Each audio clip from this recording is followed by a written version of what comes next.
Oh, Nathan, won't you buy me a Okay, I Mercedes-Benz? don't have enough money, but Oh, oh, Nathan, won't you draw me a picture of Mercedes Benz. Mercedes-Benz? Today, Nathan, who are we talking about? We are talking about the queen of our hometown. We just couldn't stop hearing about her and how everyone is related to her in some way. So many Janis stories. Yes, we are talking about Janis Janis Joplin. Joplin. So today, for our drink, I decided to make a wild child because I Ooh, felt like that was that's appropriate for our appropriate. girl. Yes, absolutely. Yeah. I took 2 ounces of Southern Comfort because the bitch had it on her all the time. She loved some Zoco. And then I took about a half an ounce of peach liqueur and then mixed it with some wild berry juice and some pineapple juice. It may not be pretty, but it's tasty as fuck. And you know what? That's probably something a lot of people said about Janice. That being said, that drink looks lovely. I hope everyone enjoys that, and let's get into her story. Yeah, so Janice was born, Janice Lynn, Janice Land. Janis Lynn Joplin on January 19th, 1943 in Port Arthur, Texas. And before we dive into Port Arthur, You're not going to let's do the accent the whole drop time, are you? the Thank you. accent. Thank you. So let's look at her astrology. This makes her a Capricorn sun, Cancer moon, and Aquarius ascending. So That Cancer moon, big feelings, big buddy. Yeah. oh yeah, and who needs to sing the blues? A Cancer moon. Yep. So, Nathan, have you ever heard of Port Arthur, Texas before? Maybe. So the reason we're laughing about this is the two of us grew up in a town called Groves, Texas. And there is a highway that runs down called Twin City. And one side of Twin City is Groves and the other side is Port Arthur. Very close to each other. So when we say our hometown, I mean, kind of, but like literally, I was looking at every single person in my family besides me, because I was born in the military overseas. Every single person in my family was born in Port Arthur. Were you born in Port Arthur? I wish you could have done a hair flip, but because I was I born was born overseas. overseas. Yes. So the whole family, everybody was born in. I think it would be safe to say where we grew up, the spirit of Janis Joplin looms large. Oh, yes. Every single time you go to a karaoke bar, there's a drunk woman singing Me and My Bobby McGee. Every single time. She's a big fucking deal. Yeah. Her and my grandmother were born in the same year and went to the same school. Janice was born in January. My grandma was born in December of that year. So I think they were not in the same grade. But funny thing, me and my cousins were all talking about the different Janis Joplin stories our grandmother had told us. Turns out they were all made up. And my grandmother is no longer with us. Yeah, all the cousins were telling our moms, like, oh, grandma told me this about Janice. And then my mom had to be like, girls, she did not know Janis Joplin. They weren't in the same grade. They weren't in any classes together. She just liked to tell y'all stories. So Grandma talk to her more. lied to you. Grandma made up stories about Janis Joplin so y'all would think she was cool. Yeah. And that being said, back to her biography. So Janice was born in 1943 to working class parents Dorothy and Seth Joplin. She was the oldest kid with 2 younger siblings, Laura and Michael. From a really young age, Janice was really into performing and especially singing. From an early age, her mother realized that Janice was a little bit different. She's noted that even as a little kid, Janice needed more attention than other kids. Her mom said she was, quote unquote, unhappy and unsatisfied without receiving a lot of attention. I mean, I couldn't find anything further than that. So, what do we think that means? Like, just constantly needs reassurance, constantly needs just love? Or does that mean that she acted out to get attention or was just super needy? So, I think it was probably both. both. Yeah. Yeah. Now, it's important to note that the vibes in Southeast Texas at the time are pre-civil rights era. It was still segregated. She would have been raised in an environment that was strictly white Christian and real conservative. But despite that, Seth and Dorothy encouraged Janice when she started to show an interest in the arts that she was really into painting. Her early childhood, there's just not much to talk about. But it seems by the time she got into high school in like the mid 50s, it was becoming clear that she did not fit in. She was seriously did not fit in. And I mean, who amongst us doesn't have an awkward phase? So right here. Oh, we all had an awkward phase, but it seems like Janis's was prolonged and really tough for her. She had really bad acne. She went through a bit of a chubby phase. The kids were fucking awful to her. Like, they were just fucking dicks to her about it. Kids are assholes. Kids are assholes. Children are assholes. Like, sorry if there's any children listening. You shouldn't be. Yes, they can be mean. Yeah. They called her freak. They called her pig. Such horrible. Kids are dicks. And they also liked to call her a slur that we're not going to say, the N-word. They call her the N-word lover. And so what? So what? Because somewhere in between singing in the choir as a kid and high school, she had discovered old blues records. And that shit was her jam. And, you know, that's primarily the old blues singers were Black. And so she got a little bit into being interested in Black culture. And that's another thing they made fun of her for. So what? And now there was certainly an audience for the blues in the 1950s South, but it wasn't popular music amongst her peers. Yeah. But probably through art class, she started hanging out with what her parents would call misfits. But Janis and her little group of nerdy misfits like me, no, she was probably in Katie's class.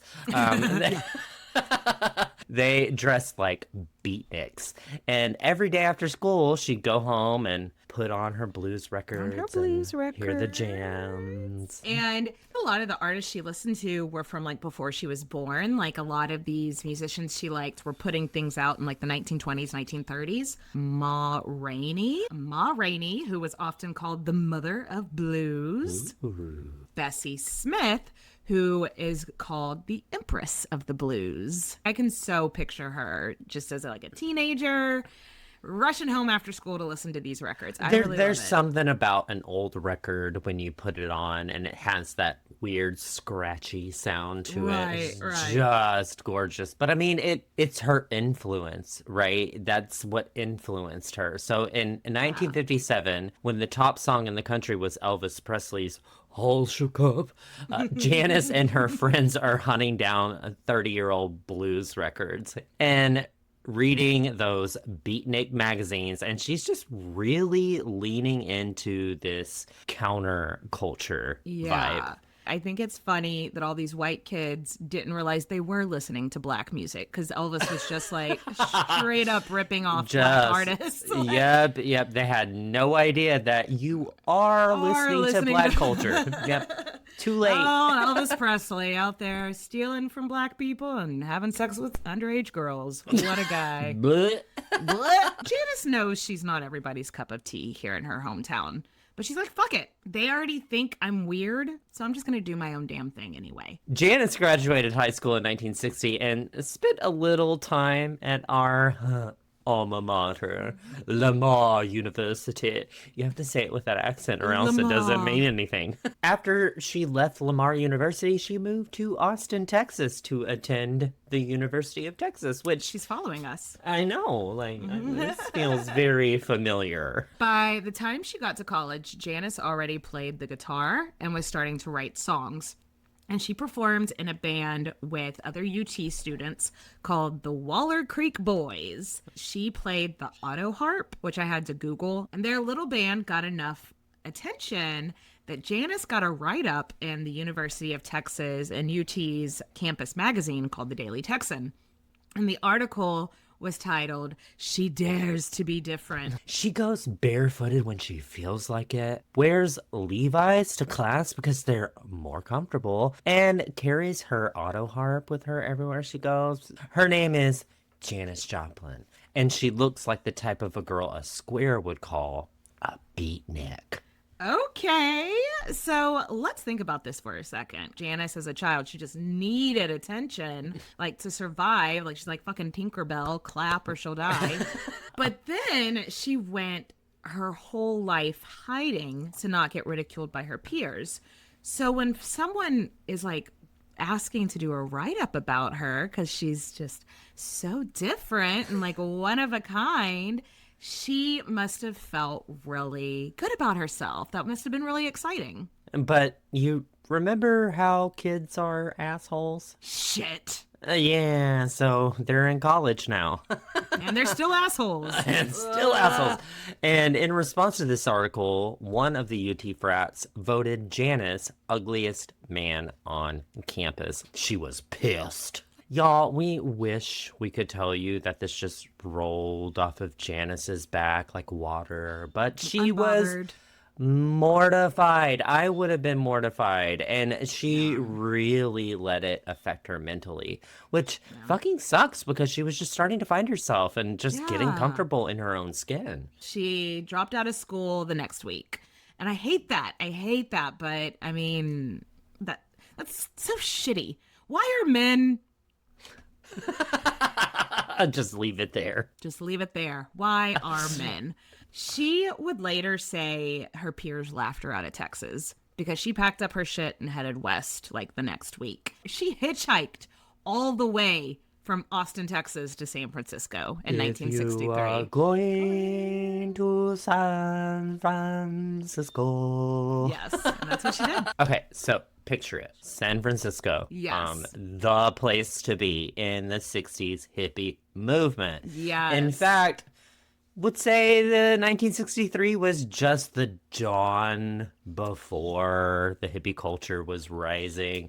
So basically, she was there at the birthplace of the hippie movement while it's happening. She starts playing her guitar at coffee shops, bars, street corners, wherever she could. You know, put out her guitar case and people would like throw tips in there. Love it. Yeah, and it's gonna get a little dark-sided here, unfortunately. Yeah. Even back in her Austin days, Janis had gained a reputation as being a little bit of a lush, little overindulging. Overindulging in what? Whatever she could. Yes. Overindulging in what? Yes. All of it. Smoking weed, doing the most with the alcohol, doing the most with sexy things. Oh. If anyone was drinking, she was gonna drink the most. And it's almost like it was almost like a competition in her head. Yeah, she's one of those. It's like if everybody's hooking up at the party, she's gonna hook up with everyone the most. And speaking of hooking up, college is when Janis realized that she might be a little bit bisexual. Bisexual. Well, love she this. Liked the lady. But now that she's in California, the stakes are higher. The partying's harder because it's not just weed and alcohol and sex. There's LSD, there's heroin, speed. Janis, she's kept that mentality of I always have to be the one doing the most. That just some people, it is like a competition. Well, maybe I'm not the smartest or the whatever, but I can party harder than any of y'all. I mean, addiction's a disease. We know this. Yes. And you see there's a psychological thing going on there, though, right? Like, it's, will you accept me because I'm cool too, because I can party too, because I'm the big guy in charge too, or big gal. And it became a problem, which, spoiler alert, if anybody doesn't know how Janis Joplin died, spoiler alert, put a pin in that. Janis is growing this reputation as a hard partier, and her reputation almost fueled her music career because people are hearing about this tiny little girl from Texas who could drink you under the table, would challenge you to fight, and then sleep with your girlfriend. And she also sings the blues like nobody has business to be singing the blues. Like, how is that voice coming out of this teeny tiny little woman? Side note, teeny tiny little woman was only 88 pounds. She wasn't spending any of that money she was making on food. It was all drugs and rent and Food was low on the priority list. 88 pounds. She was like 5'5". That is unhealthy. Super unhealthy. She was not doing well. Exactly. Janice's party hard persona was taking its toll on her, and her friends started to worry that she had a problem with addiction. Maybe. And back then, intervention wasn't really a TV show, so it wasn't a thing back then. But but her friends like threw her a party, and they called it a bus fare party. Like, we're throwing you one last party. People are gonna donate some money, and then you got to get the fuck out of here. You got to go home. Yeah. Well, I mean, it's like a, hey, girl, if you keep this up, you're gonna die. So we're And one of those friends was this guy named Peter. And I wish we knew more about Peter. He was in love with Janis, and we think Janis she at least liked him. We think she was in love with him back. And Peter was he just finished school for computer programming. Wait, what year? 1963. What? Yeah. What does that even mean? I wish you could see Katie's face. I don't know. I don't know. The plan was that Peter was going to go with her back to Texas and get her settled back at her parents' house. And then he was going to New York, and Janis was going to get clean while he got settled. And then she was going to move to New York and pursue music there, and they were going to get married. And can you imagine how different her life would be if they would have gone? If she would have been a kept woman? I've just been a kept woman. No. I'm sure computer programmers in the 60s, that was like so cutting edge. I'm sure he made good money. Yeah. She could have still pursued music just in New York instead. But yeah, that's what happened. And that's the end of the episode. That's what happened with Janis Joplin. Goodbye. Bye. She went to New York. No. She cleaned up. She started to take her music more seriously, learned how to read music and take voice lessons. Janis went back to school for anthropology and decided she was gonna be a social worker, which totes can see. She even started going to therapy to work on unpacking all of the shit she's been going through. She would bring her guitar with her, and her therapist told her, look, I think there has to be a way you can make your love of music work for you without hitting the drugs. I'm actually really impressed that in Southeast Texas in the early 60s, I didn't know there was therapy. Yeah, I didn't know. And a therapist who was also like, yeah, bring your guitar. I think that's really progressive, and I'm really happy to learn that existed. Janis really tried to stay clean and sober and do things which she thought was like the right way. So she would go to school in the week, borrow her dad's truck, drive up to Austin, play a gig, drive home from Austin that night. And that's like a 4-hour drive. And this worked for a while. And then, California keeps calling her. So this guy that she had known back in California was working with this band called Big Brother, and the holding company. Not the government, but Big Brother and the holding company. And they were looking for a new singer, so they were looking for something a little different that would set them apart from every other band. And this one guy named Chet Helms was like, I know exactly what the fuck y'all need. Y'all need this woman named Janis Joplin. She's 23 years old. She's in the middle of bumfuck nowhere. And and this little girl, she can sing the blues like nobody's fucking business. She'll make you stand out. Right. So Chet finds out the next time Janis is playing a show in Austin, and he drives out there to convince her to come back to California. Janis has her reservations. She's like, dude, it almost killed me last time.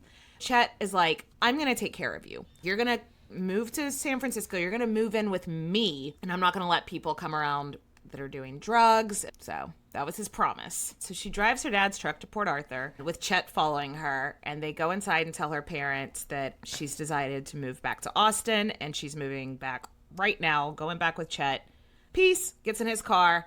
And then only after she makes it to San Francisco does she call them and be like, sorry, I had to lie to y'all, but I'm actually moved back to San Francisco. But you don't have to worry about me. I'm going to do it right this time. We don't know how her parents took it, but we can speculate. I'd be big mad. I'd be pissed Big off. I mean, I know pissed. she's an adult and she Yeah. can do what she wants, but like, But she has a problem. and her She parents, has I mean, could you imagine being a parent and seeing your daughter come back all strung out, weighing like under 100 pounds? obviously something is not right about Yeah. the situation, and you need to be removed from But what- it. But she, What can they do? She's an adult. keeps She's an going, adult. yeah. They can't make her come Yeah. back, you know? And it's June 1966 in San Francisco. All right, Nathan. All right. Okay, I will stop. He lied. If you, if you're into counterculture, this is the center of your universe. And Janis auditions for this band, Big Brother and the Holding Company, who were really well established in San Francisco at the time. And honestly, at first, they weren't really blown away by Janis. They were a rock band, and they could tell Janis is used to smaller folk bands, singing the blues, playing by herself with the guitar. Yeah, but they hired her because, I mean, yeah, it is going to put us apart from other people. That Czech guy was right. Having a loud Texan woman as their front man did set them apart from other bands. It's like Queen's podcast. Yes. A loud Texas woman as the front man. Hello. Can't get any better than Nope. that. Nope. But yeah, so people were coming to see them. It was getting the word out. And after a while, they were right. She started to develop this very extreme stage presence. I mean, if anybody's ever seen a clip of Janis Joplin performing, like when she's in her element, her stage presence is like a wha-bam, you know? Well, bam. bam is an exact statement. So let's switch gears a little bit and introduce a new character. In a lot of Janis Joplin's stories, this person is the villain. She's painted as the bad guy, and her name is Peggy. So Peggy was dating the drummer from Big Brother and the Holding Company, and they were like dating off and on, and she owned this really, really popular vintage shop in Haight-Ashbury, which is like the part of San Francisco. And Peggy and Janis just got on like a house on fire. Like, as soon as they started hanging out, they just really hit it off. This woman also is established with her store and everything. She would bring Janis clothes from her shop and help her dress, like her signature style. They just really clicked, you know? And they were besties for the rest of Janis's life, but Janis and Peggy also were kind of having a bad streak with each other as well. They had a very on again, off again kind of toxic relationship.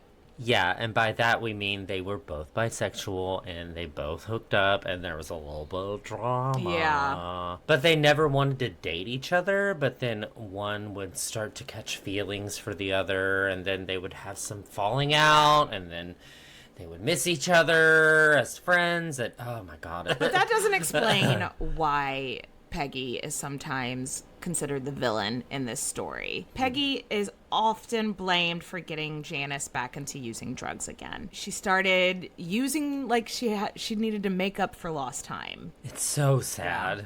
Because at first Janis was doing so good. Her bandmates would even be like, don't let Janis catch you using because she's gonna Cause a fucking scene. I'm not saying Peggy was a good influence on her at all, but yeah, she's a grown woman. Yeah. Janis is using again, and then there does seem to be some correlation between her drug use and a sudden boost of confidence on stage.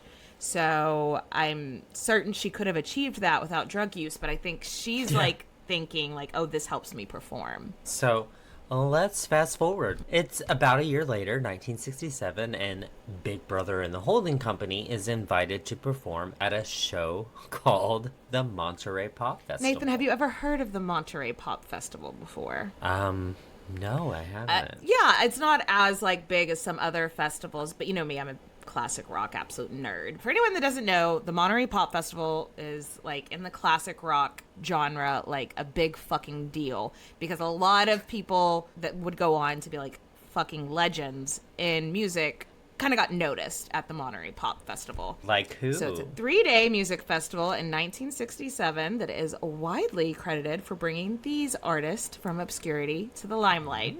Jimi Hendrix, Otis Redding, Okay. The Who, Okay. and Janis Joplin. I would have never figured that she would show The up here. Doors also played at Monterey Pop Fest, though they were kind of more established at this point already. You had a lot of members of the 27 Club in one spot, huh?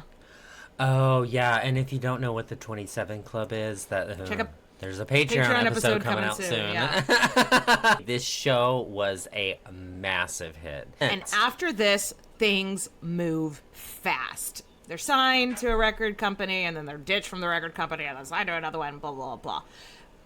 But trying to capitalize on their big hit performance at the Monterey Pop Festival, the record company is like, let's get you into the studio, and they put out 2 albums, like bam, bam, super, super fast. But the recording companies want to style them as Janis Joplin and Big Brother in the holding company. How do we think the guys in the band felt about that? I feel like musicians especially are real cool with,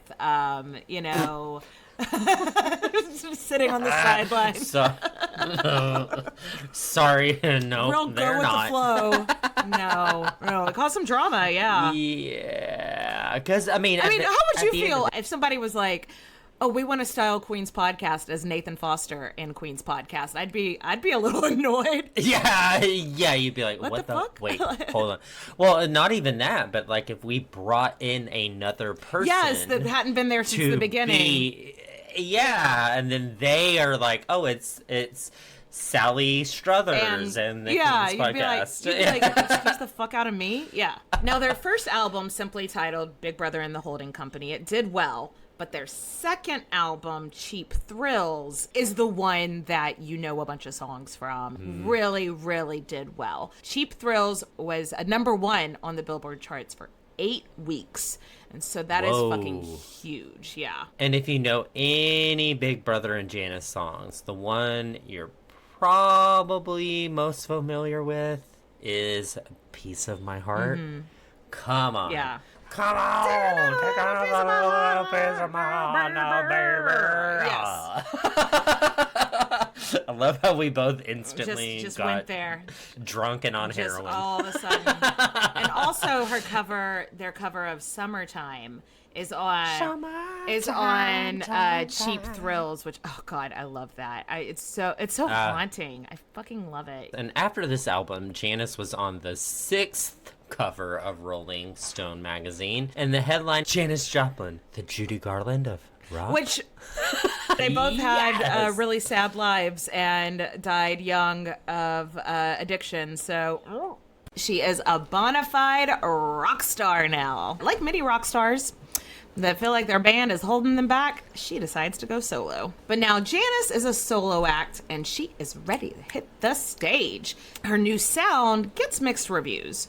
Rolling Stone hated it, the Washington Post loved it, and the public was buying the albums, and her shows were selling out. So, well, that last part is the only thing. Yeah. But in the summer of 69, Janis is approached by this guy who was trying to get his new music festival off the ground. A lot of people from the Monterey Festival had agreed to do it, and she was like, maybe. Where's this all happening? And they're like, oh, we have this plot of land out in the country, middle of nowhere, New York, this little town called Woodstock. And Janis is like, sure, whatever, sounds fun. Nathan, you weren't familiar with the Monterey Pop. Have you heard of the Woodstock Music Festival of the 1960s? That one I'm familiar with. And I don't know if Janis was high at this meeting. Probably. But she seemed to have missed the memo about how massive this festival was going to be until the day of the show. Her and her band and her BFF Bumpin' Butts Peggy are flown in via helicopter, and she sees a sea of people, and she's like, holy fuck, I didn't know it was going to be this big. Yeah. Everyone in her group could feel the shift in Janis when she saw the crowd size at Woodstock. Because, like, she had told her band, oh yeah, we're just going to this gig in New York. I kind of feel like once they're like, we're going to fly you in via helicopter, you should know it's not just a little Yeah, right. None of them realized that there were going to be, some people think there was as many as 400,000 people at Woodstock. And you know what? Janice was nervous. And as soon as they landed, she was like, can we go now? Can we go on now? Can we go on now? She was like, can we just go now? And it was like, baby, you are the headliner. No, you go on like last, hours and hours from now. Ugh, and you know what hippies aren't good at? Stage managing? Absolutely fuck no. Her set was delayed by hours. And this whole time, Janice is like freaking the fuck out, drinking, smoking, and probably shooting up some heroin to regulate her nerves. Yeah.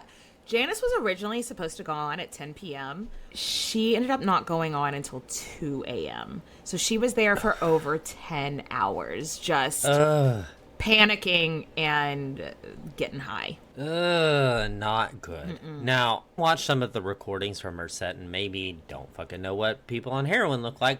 But my guess is she had some adrenaline that Yeah, because everybody was talking about how fucked up she was. And I mean, I thought she was just like a high or maybe a little bit drunk when I watched this video. So yeah, I was also like, I also haven't knowingly hung out with people on heroin. So I maybe just also don't know what that looks like. But I was like, she seems pretty alert. That's a good yeah, thing. and that's a good thing. And I take that as a compliment. Yeah.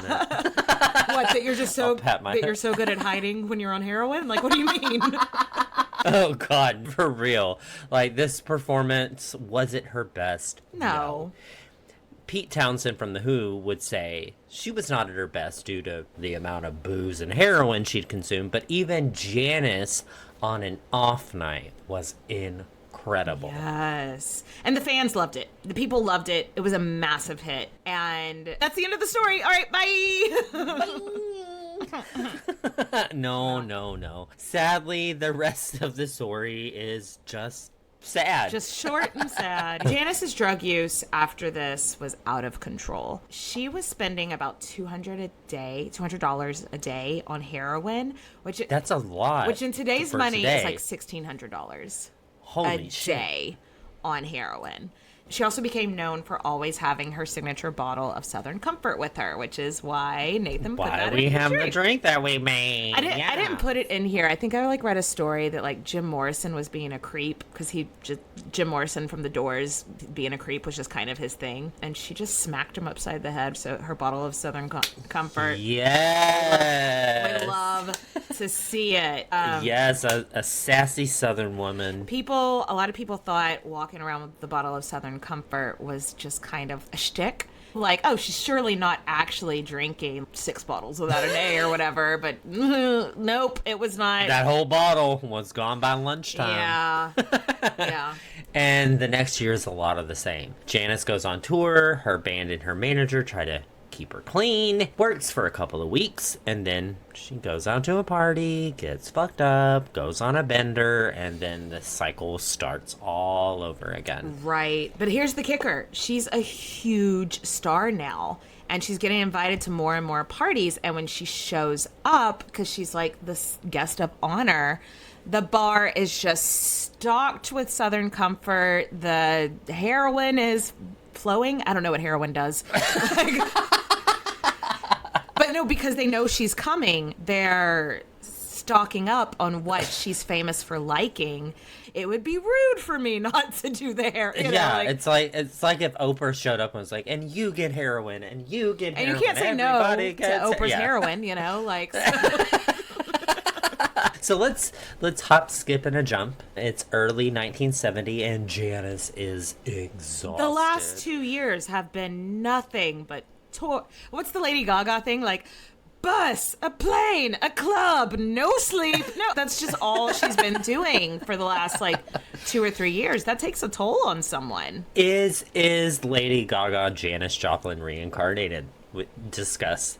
I've never seen them in the same room together. She's taking a break, and she and her friend go out and get the fuck out of California and head to Brazil. It's just been go for the last 2 years. Her and her friend go to Brazil, and there, Janice takes a break from drugs She takes a break from performing. She gets kicked out of a fancy hotel for skinny dipping. Like, she is just Yes. having a time. Sounds like something I would do. Yes. She did a phone interview with Rolling Stone, and she goes, I finally remembered I don't have to be on stage 12 months a year. I've decided to go and dig some other jungles for a couple of weeks. I'm going into the jungle with a big bear of a beatnik named David. Who the fuck is David? It's her little boyfriend that she got over in Brazil. He was this young American guy who was like backpacking across the world, and their paths crossed. He didn't know who the fuck she was, and they have What a pleasant surprise. they had this whirlwind romance in Brazil. If you Google like pictures of her at Carnival in Brazil with David, she looks so happy. She looks healthy. She just looks like a carefree. Because keep in mind, she's young. She looks like a carefree young woman. She's in her 20s. And it just looks so happy. And it does seem like they did discuss keeping their relationship going when they both got back home. But I guess she was like telling him about her drug use and asked if he'd ever been interested in trying heroin. And David's like, hey, I'm an open-minded guy, until he saw what she was like on. He was like, oh, you know what? This ain't for me. Not for me. Okay, bye. I'm calling it quits. Yeah, I mean, can you blame him? No. Yeah. No, I can't blame him. So now this trip that was supposed to be this amazing thing for both her physical and mental health has actually left her feeling brokenhearted and rejected. So she's like, fuck it, let's go home. I got shit to do. I got songs to write. Let's get out of here. So bye-bye, Brazil. Janis's last album wasn't the massive critical success that she was looking for, so she's like, I need a clean slate. Right. This album is gonna be all Janis. All Janis. She's like at the status now where she can do whatever the fuck she wants, and they're like, yes, ma'am. Do it, lady. And do it, lady. And it really does seem like she's starting a new chapter in her life. She's really energized. She takes 2 months to record the album. Everyone's noticing that she's not getting fucked up while she's recording, which is a big thing. She was still going home and doing it. But yeah, everyone's noticing that she's just got this different vibe, a different process. She seems proud. She seems energized. She's beaming. And she's just, on her way to being like a new trajectory in her life. And on October 1st, 1970, Janis goes into the recording studio to record the last track for her new upcoming album, Pearl. Yeah. She records her final song for the album called Mercedes-Benz. When we opened, Lord, won't you buy me a night on the town? I love that song. Me too. Janis leaves the studio, and literally the sound engineers were saying to each other after she left, oh my God, it was so awesome to work with Janis when she was not stumbling into the studio. Yeah. And how great she sounded. They were literally telling each other, if Janis keeps being clean while she's recording, she's going to be really successful. Yeah. But Janis never made it into the recording studio again. That weekend, Janis had invited this guy that she was, I read that they were engaged. I don't know. I don't think it was that serious. But she invited this guy that she knew, come party with me up in LA. Peggy was supposed to come too. And the three of them, her boyfriend, and Peggy were just going to get a hotel room and just have a threesome. Have a wild, wild weekend. But both of them stood her up. No call, no show, no explanation, no apology. Just stood her up. So Janis slips into a little bit of a pity party for herself. Janis instead goes to get drinks at the bar with her band. She's cracking jokes about how she'll find someone else to take home for that night. Putting on a brave face, like not showing how hurt she is. Yeah. And she goes to the hotel lobby, buys a pack of cigarettes, and goes to her room, and then was never seen alive again. Yeah. The next day, Janis didn't show up to the recording studio. Did you know the actor Chris Christopherson wrote the song Me and Bobby McGee? He didn't know Janis had done a cover of it. He was coming in the studio that day to listen to it, and she was going to play it for him and see if he would let her use it on the album. And when she just didn't show up, everybody was like, this is weird. This is not like her this time around. If this was a year ago. But she even shows up fucked up. Yeah. Usually, like, if she's not even showing up, that's a problem. So they're like, damn, we were just saying how easy it was to work with Janis. Now where the fuck is she? Let's go to her hotel and wake her ass up and get her into the studio. But as you've probably figured out at this point, there was no waking her ass up. Yeah. The news sent shockwaves to the music community, especially because Jimi Hendrix died not even a month before. Also at the age 27, they were both 27. 27 Club. We'll get into it over on Patreon. Catch it on Patreon, yeah, but also drug related. So yeah, it was the times. Yeah. There were rumors that Janis had purposely overdosed after being stood up that weekend, but I don't think so. And also, a handful of people died of overdoses that same weekend from that same batch of heroin that she got. So it was likely, I don't think it was on purpose, even if she was having a pity party, because she was on top of her game with her career. And I don't think she wouldn't have done that. Yeah. And after she died, it turned out Janis had left a will. She wanted to be cremated. She wanted to have her ashes scattered over the ocean, which, same girl. And then she left a chunk of money and wanted all of her friends to throw the most lavish and over-the-top party in her name, which, same girl. 16 days after her death, the album that she poured so much of herself into, Pearl, was released. And the album produced Janis's biggest commercial hit, Me and Bobby McGee, which, of course, Chris Christopherson allowed them to use. Yeah, right. And Pearl is still her best-selling album of her career. And that album cover, I feel like I've seen everywhere throughout my life. It is quintessential. The one where she's got the feathers and she's on the couch. Anytime you think Janis Joplin, it's that photo that pops into your head, I feel like. Yeah. And if we want to talk legacy, Woo! ooh, honey. Right. Seriously, only 27. Well, first, she proved that rock and roll didn't need to be a boys' club, and many, many female artists have cited her as an inspiration for their own careers. Exactly. In that short time, she revolutionized rock music, blazed a path for outsiders everywhere who refused to compromise their spirit. I love that. So that is the story of Janis Joplin. And that was our intro into our new season. So we hope y'all liked this story. Go listen to some Janis or some Big Brother and the Holding Company. And if you don't like Janis Joplin, go fuck yourself. All right. Cheers, bitches. Bye-bye.